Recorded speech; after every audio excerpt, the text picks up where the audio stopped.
All right, it's recording. So, 14A and 14B. This whole chapter we call circular functions relies on the fact that you only need to understand one thing. Okay, it's a very simple idea. So if I can get it across your head, what you're really trying to picture rather than trying to memorize the technique is called the unit circle. Okay, so that's what I'm going to work with. You understand unit circle, then 14A, 14B, 14C, 14D, 14E makes a lot of sense. Okay, if you don't get your head around, the most important, if you're wondering which exercise you should be doing later on, 14E. That's the core. If you can't get that, you can't solve for x-intercepts, then you can't sketch. Okay, so 14E is the most important, but the theoretical component comes from 14A, 14B. How many 14 are there? All the way to O. Are we doing all the way to O? We're all doing all the way to O. It is expected. Yeah. So that's like 4 weeks, right? Yes, the aim is 4 weeks. So the planner is roughly in this circular functions one. If you tap onto circular functions, 1, 2, 3, 4. 3 chapters every week. I know. So you got to keep up. Yeah, I know. Isn't that crazy? All right, here we go. So let's start off with the explanation. Shh. Settle down, team. So unit circle. Unit means one. Okay. Circle. Obviously, we're going to draw a circle. So I'm going to draw a circle here. I'm going to draw a circle to start off with. We're going to think about a circle. Whoops, not this one. Here we go. So here's my circle. When we say a circle, a unit circle, you're saying the radius from the center all the way out is 1 unit length. Okay, so unit could be centimeters, could be meters, could be millimeters, doesn't matter. That's why it's called unit. Okay, so it's only 1 unit. Now with this understanding, okay, let's go back to our year 7, 8 mathematics here. If I asked you to find the circumference, what's the circumference formula again for a circle? 2 pi r. So 2 pi r is the circumference, but what does circumference mean again? Back in year 7, when you find the circumference, what are you looking for? Outside area. Not the area, outside perimeter or length. Okay, it's the length. How long is it to take to go around the entire shape, but by distance, not time, it's based on distance. So that's the key sentence I'm trying to teach you here. When they work out circumference, this is not time. This is how far it is, the measurement. Okay, so length, not time. So you would say 2 pi r is my circumference or length around the circle. Now, if I know that this is a unit circle, meaning that the radius is 1, then what would my circumference be? 2 pi, because logically it's 2 pi times 1 gives you 2 pi. Now, this is where, in the first exercise, 14A, this is why I'm trying to get you to understand. If you understand unit circle, then 14A makes a lot of sense here. You're trying to compare angles, which is different to distance. That's the difference between radians and degrees, right? So radians is distance versus degrees is angle. Now we know that the distance around it was 2 pi distance. That's how long it takes to travel around a 1 unit circle. But then what about the angle? If I did a full circle like this, what's the angle normally? 360 degrees. So you can say 360 degrees in degrees, 360 degrees is equivalent to the distance of 2 pi. Does that make sense? So the angle that you make makes 1 full circle. That's how long it takes to make 1 revolution. But we also know the distance-wise to travel, make 1 revolution is 2 pi. So what I want you to understand here is this is called radians, and students don't understand that, where when you say 2 pi, you're actually saying that's how long the distance is. In centimeters or meters or millimeters, it doesn't matter. That's the distance. Versus, this is an angle. Okay, so with this property, you can derive the 2 rules that are up here. So if you didn't understand, you can memorize these rules here, but I'd rather you just to know that property there. That's all I use to then figure out how to convert degrees into radians, because this is the ratio. Every 360 degrees is equivalent to 2 pi. You can break this apart now. You can break this apart and say, well, what if I want only 1 pi? How much would 1 pi be equivalent to? 180, because what you did here is you said, divide this by 2. 2 pi divided by 2 gives you pi, but that means I can also divide it in ratio. Divide this by 2. That means 1 pi is equivalent to 180 degrees. So what does this mean?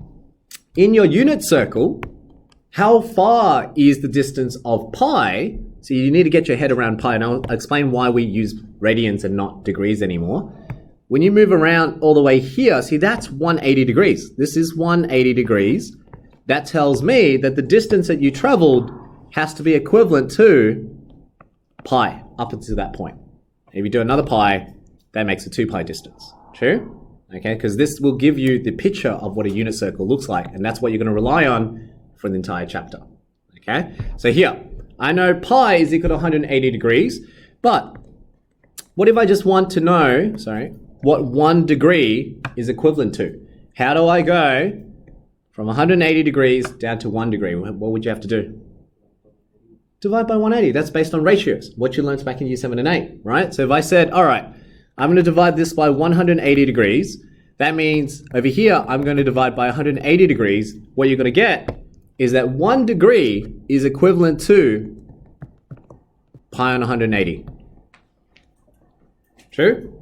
So this is your formula so that you can convert from any degrees into radians, which is the distance. So how do I use it? Say if I got 30 degrees, I want to know what 30 degrees is in radians. Well, using that ratio that I currently have, let's think about it. How do I go from 1 to 30? Times 30. So that means over here, I'm timesing 30. So you can see here, 30 degrees has to be equivalent to pi on 180 times 30. But using our fraction skills, we know this can simplify to pi on 6, because 30 goes into 30 once and 30 goes 186 times. This is where I'm saying students who struggle with fractions will start to find this chapter hard, because you're working with a lot of fractions. Okay, so here I can say, therefore 30 degrees is equivalent to pi on 6. You need to get familiar later on, you're reading in radians. Okay, so when I start off, I teach you in degrees, but eventually I'm only going to be using radians, and you need to be able to picture where you are in the unit circle. That's what the challenge is. Okay, so the better your fractions, the better you understand this is just a distance concept. So exercise 14A was literally based on this idea. So there's one formula they say here to convert degrees to radians. See, they said multiply by pi on 180. You can memorize that if you want, or I literally just broke it down for you where that came from. It's just based on the idea of 360 degrees is equivalent to 2 pi. That's why you're multiplying whatever the degrees is, multiplied to pi on 180.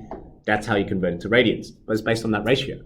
Okay, so that means you can do the reverse. You can also change it around and say, if you knew it was 180 degrees is equivalent to pi, or 360 is equal to 2 pi, if you just want 1 radian, now how do you write radians? We use a little c, okay, rather than the O, which means degrees. This is c for 1 radian. Same theory. How do I change from pi down to 1 radian? What would you have to do?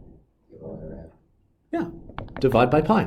So the other one was divide 180. This one you divide by pi. So if I divide both sides by pi, this now gives me 180 over pi is the formula to convert any radians to degrees. Okay, and that's what they're trying to say here. They're just saying, if you take radians to degrees, multiply by 180 on pi. But that was just literally, I'm just using the ratio to get there. So that's what I'm saying. That's exercise 14A. Very straightforward. So I could have shown you the skill, but I wanted you to understand the unit circle, because that's more important. Okay, so the skill was easy to teach you, but I wanted you to understand what a unit circle is and what are we working with right now. That links into 14B. Okay, so here, exercise 14A is over here. Each and every one of you are just practicing to get used to seeing 60 degrees. What is that as radians? See, for me, when I see that, I already know that's pi on 3. Okay, so that's essentially 60 over 180. So it's going to be cancelled out to be 1 on 3. So I know it's pi on 3, but you need to be able to visualize what each and every one of this looks like. Okay, that's the skill for 14A. You only have 2 formulas there to work with, which is one over here and then one over here. Or if you want a summary, this is your summary up here. Okay, so degrees to radians, and then radians to degrees. Cool? Now let's move from that. That's 1448. I will make videos just to finish off the working solutions for example 1, example 2. But essentially all you're doing there is 30 degrees times pi on 180. And the other one is the reverse, pi on 4 times 180 on pi. That's literally the only difference between the two. Okay? Let's have a look at 14b now. So I've given you the intro to what a unit circle is. And I'm going to move this down just so we can have more space to work with. Here we go. Ew. So, unit circle. And I want you to copy this down. This is what I want you to memorize and get your head around with the unit circle. Okay? So, we said radians distance. We knew that 0, that's where you begin. And this is where, notice the way that I drew the angle before, I'm always going anti-clockwise. Okay, so anti-clockwise is always the degrees. That's how we conventionally do it. Anti-clockwise for your positive degrees. Clockwise will be negative degrees. Okay, now, as you're copying it, remember when I go all the way in terms of distance, all the way here, that's 180 degrees. But what's the distance again? What's my radians? Pi. Very good. So I want you to understand here, and I'm going to write here this dot. This is pi. Then, what is this part then? Let's say if I went 90 degrees only. So instead of going 180, what if I only went 90 degrees? So if this is pi, which is 180 degrees to get here, 180 is double of 90. So what would this have to be? What was that? Pi over 2. Yeah, because pi is the full distance, so halfway has to be half of pi. Pi and 2. You need to get used to what we call the unit circle. This is what the unit circle looks like, and I only ever want you to work with the unit circle. Okay, we're never going to change pi and 2, pi and 0. Okay, we're going to stick to this, and that's the key skill as you're going through the exercise. That's what you're going to stick to. Now, that means if you move all the way down here now, so all the way from 0, you move all the way across, that's 270 degrees. Okay, so I'm going to draw it again. All the way here is 270 degrees. What's the distance? 3 pi over 2. Very good. And then we knew that the full distance had to be a total of 2 pi. Okay? This is what we call a unit circle property, and this is what I'm going to be referring to quite a bit. Now, this is what I want you to see, why we use radians over degrees. Degrees you understand much better because you're now used to the numbers, but I'll show you the flaw to it. Okay, so here we go. So we've done 360 degrees. That's 1 revolution. Let's say I went an extra 90 degrees. What's my full degrees now? How far have I traveled in terms of degrees? Well, I don't want the distance. I just want to know in terms of degrees now. So we start off 0, going all the way full 1 revolution is 360. If I went another 90, 450. Very good. So this is now 1 revolution. That's 450 degrees, right? If I did all the way up to this point, what would this now be? What would this be now? 540. 540, okay. If I go from 540 and I go all the way to this next one. 630, did you do that right? Yes, you're right, 630, and then all the way here? 720. Okay, so this is 2 revolutions. Now the numbers, some of us may be really good at adding the 90 degrees each time, but let's see what happens if we go in terms of radians now. Okay, and you hopefully will pick up the pattern here. I start off at 0, I went here was pi and 2, this was pi. This was 3 pi and 2, this was 2 pi, right? If I went up again, what would this now be? 5 pi and 2. Yes. Okay, look at the numbers. Try to think about, I'm going to write here 5 pi and 2 to help you again. 5 pi and 2. What's here now? 3 pi. Okay, very good. So 6 pi on 2, which is the same as 3 pi. And if I go all the way down here? 7 pi. All right, 7 pi on 2. And then if I go all the way here? 4 pi. 4 pi. Now, I'm going to highlight these pi's. 2 pi, 4 pi. Are you starting to see a pattern here? What do you predict if I went another full revolution and I came back? So that's my 3 revolutions. What would this now be? 6 pi. 6 pi. What would the next one be? 8 pi. 8 pi. But if I asked you in degrees now, Sorry? Imagine eating 8 pies. Now, can you see that in this unit circle, the way we've laid it out in radians, it's more predictable that all the even pies are here. As soon as you land here, it's an even pie. 2, 4, 6, 8, 10. We can predict that. But if I asked you, working with 360 degrees, unless you're really good at your multiplication tables, 360, I ask you what the next one is, you're like, yeah, 720. I'm like, what's the next one after that? Okay, and then I say, what's the next one after that? Okay, so some of us are kind of like, but I know 2, 4, 6, 8, 10, you guys will be able to pick up on that. Yeah, see the difference? So radians is very useful because you can do multiple revolutions, but you will still know where you're at. So if I said 102 pi, see, I don't know what that is in degrees yet because I haven't converted it, but I know where you are on the unit circle. So if I asked you, where is 102 pi, where would I be sitting in this unit circle? Yeah, right here. I'd be sitting exactly right here. If I started 0 right there, I know I landed here. And I didn't care whether I need to know the degrees. This is why when we're doing circular functions, we don't work with degrees, we work with radians. And the same thing, if it's odd numbered, we know we're over here. What might be tricky are these two. Okay, so whether it's 5 or 7, but you can figure that one out much easier too. Okay, and I'll show you how to later.